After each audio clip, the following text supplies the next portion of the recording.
After the fall of the Jedi Order and the rise of the Galactic Empire, Palpatine wanted to ensure that nobody could challenge his rule, especially not surviving Jedi or newly born Force sensitives.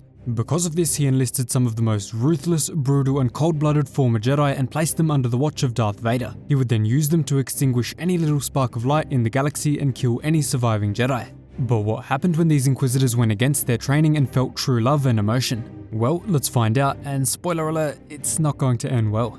So before we get into it, make sure you're subscribed to the channel for a whole lot more content leading up into the Obi-Wan Kenobi series. So the story begins at the remote home of former Jedi Council member Eeth Koth. Eeth Koth was actually expelled from the Jedi Council before the end of the Clone Wars in a very ominous but unknown way, and soon after left the Council as a result. Because he left the Order before Order 66, he wasn't around any clone troopers and therefore managed to survive the purge. Unfortunately, Darth Vader and his Inquisitors soon tracked him down. Once at the Koth homestead, Vader and the Inquisitors discovered that he had a child. In fact, they just so happened to arrive at the exact moment that his daughter was born, presenting a very interesting opportunity. Having just witnessed the birth, Vader storms into Eeth Koth's house and begins to threaten the old, weathered master. At this point, Koth has no alternative but to pull out his green lightsaber and face down Vader hand to hand to save both his wife and his daughter.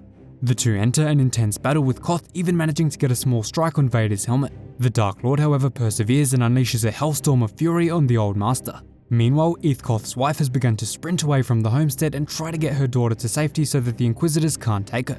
This sends the fifth brother, an unnamed Twi'lek Inquisitor, and an unnamed Red Inquisitor on a wild chase around the town. The trio eventually manage to catch up with Eeth Koth's wife, and she is moments away from escaping the scene of the incident, but is just a tad too late.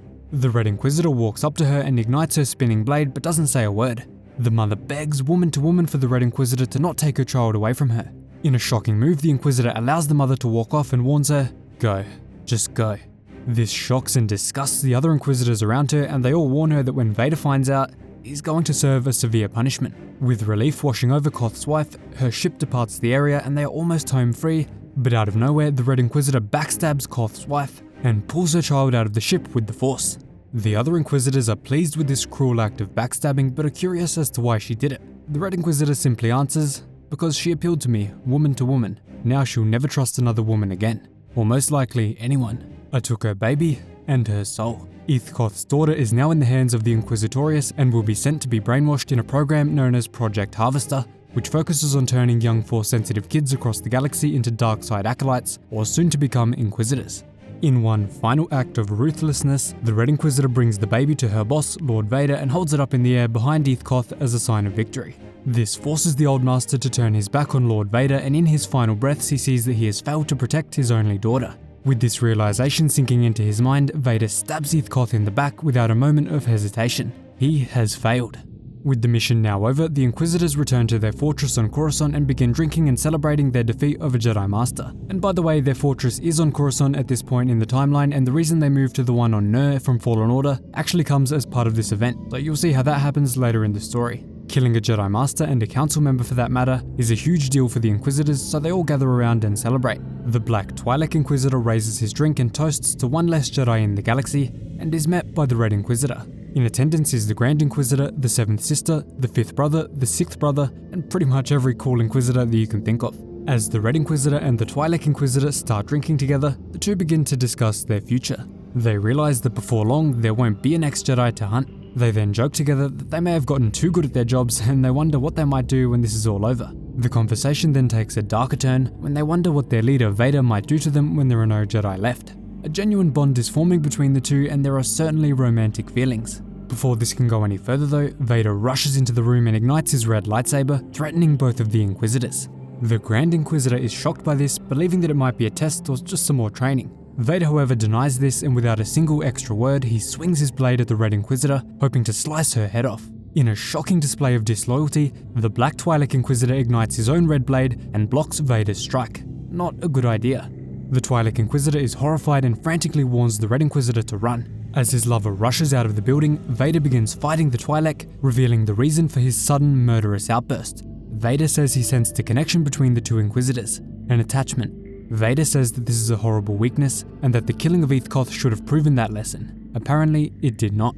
Rage continues flowing through Vader as the Twi'lek Inquisitor attempts to unravel what on Mustafar is going on. At this point, Vader has had enough and adds the Twi'lek to his kill list. As the Twi'lek rushes off to find his lover and avoid Vader's wrath, The Grand Inquisitor shows up and is still confused as to what is going on. He asks Lord Vader if he can be of any assistance, but Vader refuses. The two loving Inquisitors eventually catch up to each other and begin frantically wondering why Vader would do this. They quickly realize that Vader doesn't need a reason to kill, he just does it. The Red Inquisitor is shocked that the Black Twi'lek would take such a risk as blocking Darth Vader's blade for her, but he brushes it off. He explained how he felt to her earlier, and now he's just proven it. The Red Inquisitor is thankful but calls him stupid for taking such a big risk. She knows how this will likely end. And by the way, these two Inquisitors both are unnamed in canon, so leave a comment down below with some possible names. Following this, Vader pulls a hilarious move by commandeering a nearby vehicle and simply standing up in the back seat. Vader then directs his clone troopers to pull some absolutely absurd maneuvers, plummeting the vehicle into a nearby park, and setting the whole place on fire. Not to mention killing somebody who will be very important later on in the story. Regardless, Vader continues the hunt, leaping from speeder to speeder before eventually reaching a nearby building. The two lovers then witness Vader nearly miss a jump from his speeder to their location, sending him tumbling down. The Twi'lek believes that they've beaten Vader, but the Red Inquisitor knows all too well that that just isn't true. Because of this, the two lovers rush forward towards the fallen Vader and prepare to strike rage and vengeance through the mechanical suit. The Red Inquisitor declares that there is only one thing she knows about Darth Vader, that he deserves what is about to come to him. As she lifts her red blade ready to strike the Dark Lord down, he awakens from his fall and simply lifts his glove. Vader then uses the Force to stop the Red Inquisitor from striking him while lifting up her lover at the same time. The two are given one final moment together, with the Red Inquisitor dropping only 2 words for her love: "I'm sorry." The Black Twi'lek then tells her that it's okay. After they chose to be Inquisitors, he knew that they were never going to have a peaceful death, not after the choices that they've made. Finally, Vader ignites both of their lightsabers and uses the Force to bring the two together for one final time. Both of their blades pierce each other, bonding these two Inquisitors together for eternity in death. As the two lie lifeless on the ground, Vader looks around to notice the sheer destruction and panic that he has caused around Coruscant. Now Vader is forced to face his master and answer for his actions. Back in Palpatine's throne room in the old Jedi Temple, Vader is asked where his evidence is for killing these two Inquisitors. Vader tells his master that the fifth brother snitched and told him about the Red Inquisitor's decision to let the baby go. He claims that she only force-pulled the baby back once she realized that she had been seen. Vader says that he had to snuff out this growing rebellion within the Inquisitorious before it could overthrow them. Palpatine is not buying this answer at all and is not pleased about this because it had caused a trail of destruction around his capital world of Coruscant. Not to mention that the speeder crash earlier actually killed a very important senator to Palpatine's cause. As a punishment, Palpatine allows Vader to keep control of the Inquisitors, but their headquarters will no longer be allowed to be on Coruscant. Instead, Vader will move them to a moon in the Mustafar system called Nur, where we later see them in the Obi-Wan Kenobi show and of course Jedi Fallen Order. So that is what happened when Darth Vader found out about two Inquisitors who fell in love.